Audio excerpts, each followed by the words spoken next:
Let me ask you a question. Do you have a boss? Do you have somebody that you work for? Maybe you're an entrepreneur and you really don't have a boss. But if you do have a boss, understand this, and you don't really have to, but let me give it to you anyway.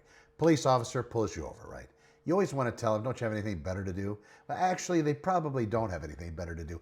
Maybe better would be at Nordstrom Rack trying on jockey shorts. Maybe that's better. And I think who wouldn't want to be doing that instead of pulling people over, writing tickets on 120-degree weather, just having everybody upset at them all day long. But at the end of the day, you go back to your sergeant later, they're going to be looking at your log as a police officer. They're going to say, well, what did you do in this 4-hour block here? Well, I was at Nordstrom Racks trying on jockey shorts. It's not going to cut it. They'll probably write you an official reprimand or some kind of paper penalty deal, and there's going to be a problem. Then when it comes time for review, well, you're not a very good cop anyway, so bad things are going to happen. So do they have anything better to do? No. So I think that's not a good place to start. But when they do come up to you, I think polite doesn't hurt, and being receptive doesn't hurt. Don't have to take it. Also, you don't have to get into whether you did it or didn't do it.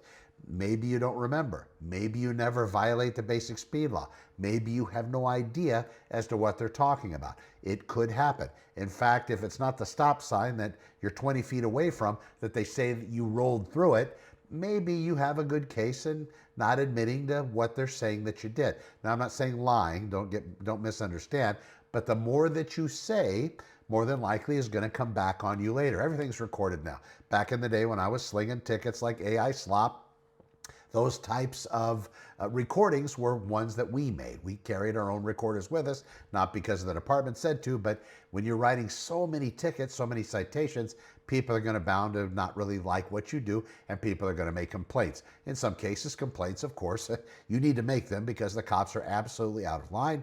But in a lot of cases, if you're writing that volume, it's just numbers are going to catch up. People are going to start reporting you, maybe for things you didn't do. But if you see a whole lot of those reports for things you didn't do, well, you probably did them and just been getting away with it for a long time as a police officer.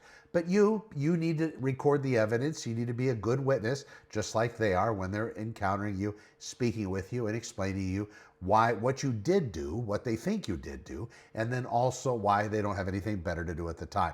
But just understand that pecking order. Protect yourself. Yes, you can record them. Just be wary. Don't make sure that they don't think that you're holding a gun instead of a camera. I'm Connor. We'll see you in the next one.